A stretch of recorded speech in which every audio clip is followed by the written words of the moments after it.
আজকের লেসনে আমরা দেখব যে কিভাবে আমরা Adobe XD তে Adobe Photoshop এর PSD ফরম্যাটের ফাইল অথবা Adobe Illustrator এর AI ফরম্যাটের ফাইল কিভাবে ব্যবহার করতে পারি। কারণ অনেক সময় আপনার প্রয়োজন হতে পারে যে Adobe Photoshop এর কোনো একটা UI ডিজাইন নিয়ে কাজ করার জন্য, কখনো হতে পারে যে Adobe Illustrator নিয়ে আপনার কাজ করতে হতে পারে। এবং আপনার ক্লায়েন্ট যদি আপনাকে Adobe Photoshop এর করা কোনো UI বা Adobe Illustrator এর করা কোনো UI আপনাকে দিয়ে সেটাকে কাস্টমাইজ করতে বলে কিংবা সেটাকে রিক্রিয়েট করতে বলে, সেটা আপনি যেন Adobe XD তে করতে পারেন, সেটাই আমরা আজকের লেসনে দেখার চেষ্টা করব। এবং অনেক সময় দেখা যায় যে Adobe Photoshop এর এমন কিছু ফিচার আছে যেগুলো হয়তো আমরা Adobe XD তে পাবো না, কারণ Adobe XD এর নেচারটা আসলে অন্যরকম এবং Adobe XD তে কিন্তু আসলে অনেক বেশি টুলস অ্যাভেলেবেল না। সো সেই কারণে অনেক সময় হতে পারে যে Adobe Photoshop এর কোনো একটা ফাইলকে নিয়ে আপনার Adobe XD তে কাজ করতে হতে পারে।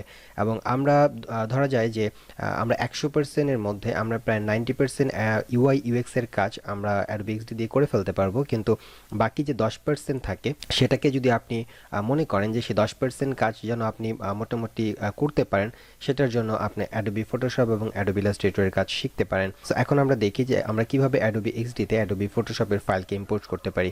সো সেটার জন্য আপনি দেখতে পাচ্ছেন আমাদের একদম বেসিক যে ইন্টারফেসটা থাকে Adobe XD সেটা এখন ওপেন করা আছে এবং এখান থেকে আমরা চাইলে নতুন কোনো ডকুমেন্ট নিতে পারি, বাট যেহেতু এই মুহূর্তে আমরা Adobe Photoshop এর ফাইল ওপেন করতে যাচ্ছি তাই আমরা এখান থেকে চলে যাব ওপেনে।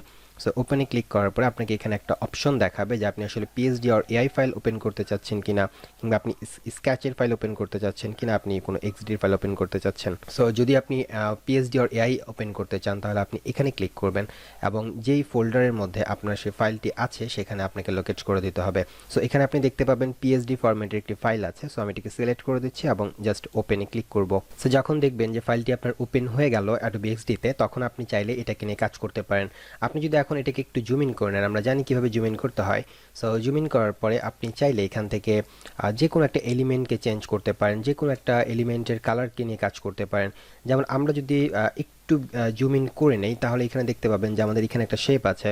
সো আমরা যদি এই শেপটাই নিয়ে কাজ করতে চাই, যে আমরা এই শেপটাকে চেঞ্জ করব, তাহলে আমরা এই শেপের উপর যদি ডাবল ক্লিক করি তাহলে দেখতে পাবেন যে আমাদের এখানে কিন্তু শেপের জন্য যে ব্যাকগ্রাউন্ড কালার থাকে অর্থাৎ ফিল কালার থাকে সেটা কিন্তু এখানে ওপেন হয়ে গেছে এবং আমি এখান থেকে চাইলে এখানকার যে কালার আছে সেটাকে আমি চেঞ্জ করে দিতে পারি।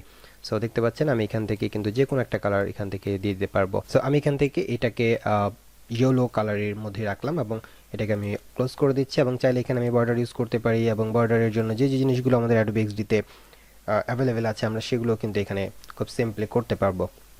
এছাড়াও আপনি এখানে চাইলে কোনো টেক্সটকে যদি চেঞ্জ করতে চান কিংবা ফন্ট স্টাইল কিংবা কালার, এগুলো আপনি এখান থেকে চেঞ্জ করতে পারবেন। সো আপনি দেখতে পাচ্ছেন এখন টেক্সটটা কিন্তু সিলেক্টেড এবং এখানে দেখা যাচ্ছে যেটা রোবোটো ফন্টের একটা টেক্সট এবং এখানে কত ফাইল সাইজ কত ফন্ট সাইজ দেওয়া আছে সেটাও আপনি দেখতে পাবেন। আপনি এখান থেকে যদি ফন্ট সাইজটাকে একটু ইনক্রিজ করে দেন তাহলে দেখতে পাবেন যে এখানে আপনার কিন্তু হচ্ছে চেঞ্জ হয়ে যাচ্ছে এবং একই সাথে আপনি চাইলে এটার অ্যালাইনমেন্ট চেঞ্জ করতে পারবেন, আপনি চাইলে এটার কালার চেঞ্জ করতে পারবেন। এটা হোয়াইট কালারে আছে, আপনি চাইলে আপনি এখান থেকে ডার্ক গ্রে কালারটা ইউজ করে ফেলতে পারেন। এছাড়াও আপনি এখান থেকে যে কোনো এলিমেন্টকে আপনি চেঞ্জ করতে পারবেন। যেমন আমরা যদি একদম সবার উপরে আমাদের লোগো সেকশনটার দিকে একটু যাই, সো আমরা স্পেস ধরে এটাকে প্যান করছি এবং আমাদের একদম লোগোর যে জায়গাটা আছে সেই জায়গায় যদি আমরা একটু যাই তাহলে এখানে দেখবেন এই যে আমাদের লোগো এবং লোগোর এখানে একটা ইমেজ আইকন ব্যবহার করা আছে। সো এটা যদি ইমেজ আইকন না হয়ে এটা যদি হচ্ছে কোনো আইকন হতো AI ফাইলের অথবা SVGর কোনো আইকন হতো তাহলে আপনি আইকনের কালারটাও চেঞ্জ করতে পারতেন। সো আপনি যদি এখানে ডাবল ক্লিক করেন তাহলে দেখবেন যে এখানে কিন্তু কোনো কালার ধরছে না। সুতরাং আপনি বুঝতে পারবেন যে এটা আসলে নর্মালি কোনো আইকন বা কোনো অবজেক্ট বা কোনো ভেক্টর নয়, এটা একটা ইমেজ। সো আপনি ইমেজটাকে রিপ্লেস করতে পারবেন। কিন্তু আপনি যখন টেক্সটের কথা চিন্তা করবেন, টেক্সটের এখানে কিন্তু এটা আমরা সিলেক্ট করতে পারি এবং এখান থেকে আমরা চাইলে কালার চেঞ্জ করে দিতে পারবো। সো আমরা যদি এখানে হোয়াইট দিয়ে দিই তাহলে দেখবেন যে এটা হোয়াইট হয়ে যাচ্ছে। সো এভাবে আপনি Adobe Photoshop দিয়ে করা যে কোনো UI ডিজাইনের প্রত্যেকটা পার্টকে সিলেক্ট করতে পারবেন, প্রত্যেকটা পার্ট নিয়ে কাজ করতে পারবেন এবং চাইলে আপনি পরিবর্তন করে দিতে পারবেন। অর্থাৎ কেউ যদি আপনাকে Adobe Photoshop দিয়ে তৈরি করা কোনো UI ডিজাইন দিয়ে থাকে তাহলে আপনি চাইলে আপনার Adobe XD তে সেটাকে ওপেন করে আপনি আপনার মতো করে কিংবা আপনার ক্লায়েন্টের রিকোয়ারমেন্ট মতো সেটাকে চেঞ্জ করে দিতে পারবেন। এরপরে আমরা যদি Adobe Illustrator এর ফাইলকে ওপেন করতে চাই তাহলে ঠিক একইভাবে আমাদেরকে ফাইল থেকে ওপেনে যেতে হবে। যেহেতু আমরা এখন একদম সফটওয়্যারের ভিতরের দিকে আছি, সো এখান থেকে ফাইল থেকে আমরা চলে যাব ওপেন। সো ওপেনে যাওয়ার পরে আমাদের AI ফাইলটি যেখানে আছে সেটাকে আমাদের লোকেট করে দিতে হবে। সো এখান থেকে আমরা চলে যাচ্ছি আমাদের অ্যাপস UI এবং অ্যাপস UI.ai ফরম্যাট। এবং এটাকে আমরা জাস্ট ওপেন ক্লিক করে দিচ্ছি। সো এটাও ইম্পোর্ট হতে কিছুটা সময় লাগবে, আমাদের সেই সময় পর্যন্ত অপেক্ষা করতে হবে। সো এখানে দেখতে পাচ্ছেন আমাদের অ্যাডোবি ইলাস্ট্রেটরের যে এআই ফরম্যাটের ফাইল সেটা কিন্তু আমাদের আলাদা একটা উইন্ডোতে ওপেন হয়ে গেছে, এবং এটাকে যদি আমরা একটু জুম ইন করার চেষ্টা করি তাহলে দেখবেন যে এটাকেও কিন্তু আমরা চাইলে অ্যাক্সেস করতে পারবো, এবং যে কোনো এলিমেন্ট আমরা এখান থেকে চাইলে এডিট করতে পারবো। এবং এখানে আমাদের যে ফরম্যাটগুলো দেওয়া আছে, যে স্ক্রিনগুলো দেওয়া আছে, এগুলো হচ্ছে আমাদের এটা জাস্ট একটা মোকআপ আকারে দেওয়া আছে, এবং এখানে আমাদের প্রত্যেকটা এলিমেন্ট আলাদা আলাদা করে দেওয়া আছে। সো আমরা চাইলে এখান থেকেও ব্যবহার করতে পারবো, এবং এটা আমাদের একটা প্র্যাকটিস হতে পারে ইউআই কিট নিয়ে কাজ করার জন্য। মানে আপনার অ্যাডোবি ফটোশপে করা কোনো একটা ইউআই এর মধ্যে থেকে কোনো একটা পার্ট যদি ভালো লাগে, সেটাকে যদি আপনি আপনার ডিজাইনের মধ্যে ব্যবহার করতে চান, তাহলে সেক্ষেত্রে এখান থেকে আপনি ব্যবহার করতে পারবেন। সো যদি আমরা এই ফাইলটার মধ্যে আসি এবং আমরা যদি মনে করি যে এইখান থেকে আমরা এটাকে চেঞ্জ করব, তাহলে আমরা ডাবল ক্লিক করলেই কিন্তু দেখবেন যে এটা কিন্তু সিলেক্টেড হবে। সো আমরা যদি ডাবল ক্লিক করি, আরেকবার ডাবল ক্লিক করি, তাহলে ধীরে ধীরে এটার কাছে আমরা পৌঁছাতে পারবো। সো আমরা যদি একটু জুম ইন করি এবং এটাকে ডাবল ক্লিক করি, সো দেখতে পাচ্ছেন আমরা কিন্তু এখন এটাকে সিলেক্ট করতে পারলাম এবং আবারও ডাবল ক্লিক করলাম, কারণ যেহেতু এটা অন্য একটা ফরম্যাটের ফাইল তাই আমাদেরকে বেশ কয়েকবার ডাবল ক্লিক করতে হচ্ছে। সো আমরা ডাবল ক্লিক করার পরে দেখবেন যে আমাদের এটা কিন্তু সিলেক্টেড হচ্ছে, এবং এখানে কিন্তু আমাদের ফিল কালারের অপশন আছে, বর্ডারের অপশন আছে। সো আমি এখান থেকে চাইলে এখন কালার চেঞ্জ করে দিতে পারি, রাইট? সো আমি এখান থেকে কিন্তু কালার চেঞ্জ করে দিতে পারি, এবং প্রত্যেকটা অবজেক্টের এখান থেকে আমি অ্যাক্সেস নিতে পারি। এখান থেকে আমি প্রত্যেকটা অবজেক্টকে কিন্তু অ্যাক্সেস নিয়ে চেঞ্জ করে দিতে পারবো। এবং এখানেও একইভাবে আমি যদি কোনো ফন্টকে চেঞ্জ করতে চাই, তাহলে সেই ফন্টটাকে আমার ডাবল ক্লিক করতে হবে, এবং সেই ফন্টটাকে আমার নর্মালি হচ্ছে ধরতে হবে। সো এই যে আমাদের ফন্টটাকে আমরা ধরে ফেললাম, এবং এখান থেকে আমরা চাইলে ফন্টের কালারটাকে চেঞ্জ করে দিতে পারবো। লাইক এখান থেকে আমরা এই কালারটা চেঞ্জ করলাম। এছাড়াও আমরা চাইলে এখান থেকে ফন্টের সাইজ চেঞ্জ করতে পারি। ওকে, এটা মনে হয় ফন্ট হিসেবে নাই, এটা হয়তো বা আমাদের আউটলাইন করা আছে। সো এখানে আমাদের ফন্টটা দেখতে পাচ্ছি না, সুতরাং আমরা এখানে শুধুমাত্র অবজেক্ট হিসেবে এটার কালার চেঞ্জ করতে পারি, এবং যেটা হচ্ছে আমাদের নর্মালি ফন্টটা ঠিক থাকবে সেটাকে আমরা চেঞ্জ করতে পারবো। যেমন আমরা এটাকে যদি একটু ধরার চেষ্টা করি, এটাকে একটু দেখি, এটা কিন্তু নর্মালি হচ্ছে আমাদের এটাও কিন্তু ফন্ট হিসেবে নাই, এটাও কিন্তু হচ্ছে আমাদের আউটলাইন হিসেবে আছে। সো যেগুলো আমাদের আউটলাইন হিসেবে থাকবে, এই যে দেখেন এটাকে আলাদাভাবে ধরা যাচ্ছে, তার মানে এটা আউটলাইন করা আছে। সো টেক্সট আউটলাইন করা থাকে অ্যাডোবি ইলাস্ট্রেটরের জন্য।